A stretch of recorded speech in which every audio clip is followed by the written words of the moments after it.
মানুষ যখন ইন্তেকাল হয়ে যায়, ইন্তেকাল হওয়ার পরে যখন কবরের দেওয়া হয়, তখন ফেরেশতা আসে, মুনকার এবং নকির আসবে। আরেকজন ফেরেশতা আসবে, যে ফেরেশতার নাম হলো রুমান।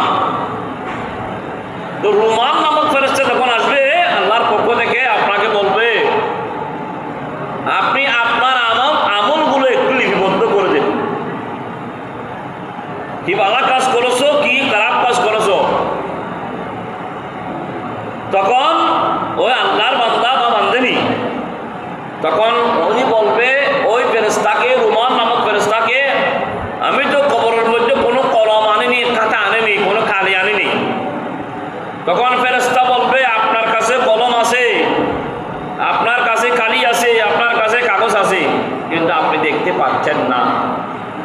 ওই তখন রুমান নামক ফেরেশতা যখন তাকিয়ে দিবে, আপনার কাছে যে কাফনের কাপড় আছে, সে কাপড়টা হচ্ছে আপনার জন্য কাটা, আর আপনার গালের ভিতর যে থুতু আছে, আপনার থুতুগুলো হচ্ছে কালি, আর আপনার কলম হচ্ছে যে ডান হাতের আঙ্গুল আছে, শাহাদাত আঙ্গুল, ওই আঙ্গুলটা হচ্ছে আপনার জন্য কলম। সুবহানাল্লাহ। এই কথা যখন বলবে ফেরেশতা রুমান নামক, তখন মুর্দা বুঝে নিবে, ব্যক্তি বুঝে নিবে, সাথে সাথে লেখার জন্য বলবে। তখন ওনার শাহাদাত আঙ্গুল গালের ভিতর ঢুকিয়ে দিবে, কালি বাজাবে, কাফনের মধ্যে তখন লেখা শুরু করবে।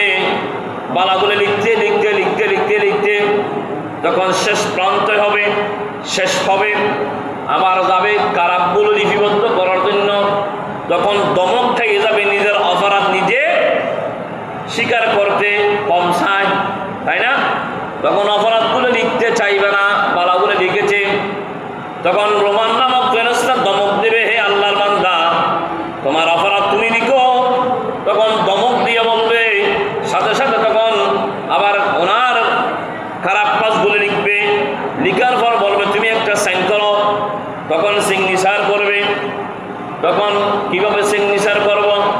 আমি আবার সেন, আপনি যে কলম বানিয়েছেন, যে শাহাদাত আঙ্গুল, সেখানের মধ্যে নোক আছে, নোক, আপনি নোক দিয়ে সিগনেচার করেন। সিগনেচার করা হবে। তখন আমল নামাগুলো কুদরতিভাবে আল্লাহর ফেরেশতা তখন তার গায়ের মধ্যে ঝুলিয়ে দিবে। ওই ফেরেশতা চলে যাবে, মুনকার আসবে, নকির আসবে। নেককার যখন ব্যক্তি, ওনার ওই লেখাগুলো আর নিজের জবান দিয়ে বলতে হবে না, ওনার লেখা লেখনির মাধ্যমে সাক্ষী দিবে ভালো মন্দ।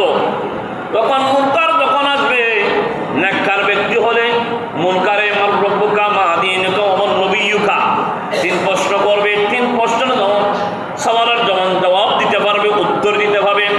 আল্লাহর দরবারে ওই ব্যক্তির জান আল্লাহর দরবারে পৌঁছে যাবে। সুবহানাল্লাহ। তখন আসমানের দরজা খুলে দেওয়া হবে, মুক্ত করে দেওয়া হবে।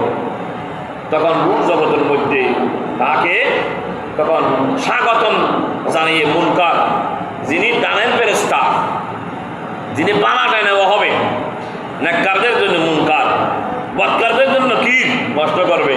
তো যখন সাকসেস হয়ে যাবে, উনি যখন সফল হবে, কষ্টের মধ্যে উত্তর দিতে পারবে, গলার মধ্যে জুলাও আছে 12টা, তখন ওনারকে উনি জান্নাতি ব্যক্তি হিসেবে তখন থেকে আল্লাহর দরবারে নির্বাচিত হয়ে যাবে। সুবহানাল্লাহ।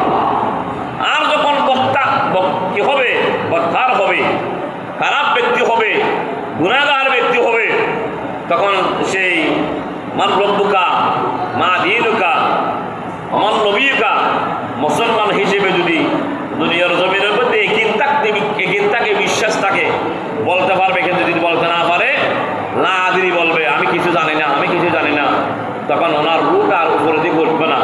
কিন্তু কিয়ামতের ময়দানে উঠবে। এই জন্য উম্মতে মুহাম্মদী বিদায়, তথা মুসলমানের ঘরে জন্ম নিয়েছে বিদায় রাসূল পাক সাল্লাল্লাহু আলাইহি ওয়াসাল্লাম শাফাআত কাবাইর, আমার রাসূল ওই ব্যক্তিদেরকে সুপারিশ করবে যারা গুনাহে কাবাইর করেছে, বড় গুনাহ করেছে। সেই রাসূলের সুপারিশের বদৌলতে, সেই রাসূলের সুপারিশের মাধ্যমে উনি পার হবে। সুবহানাল্লাহ। এখন আসি, যারা আপনার বিধর্মী, তাদেরকে তো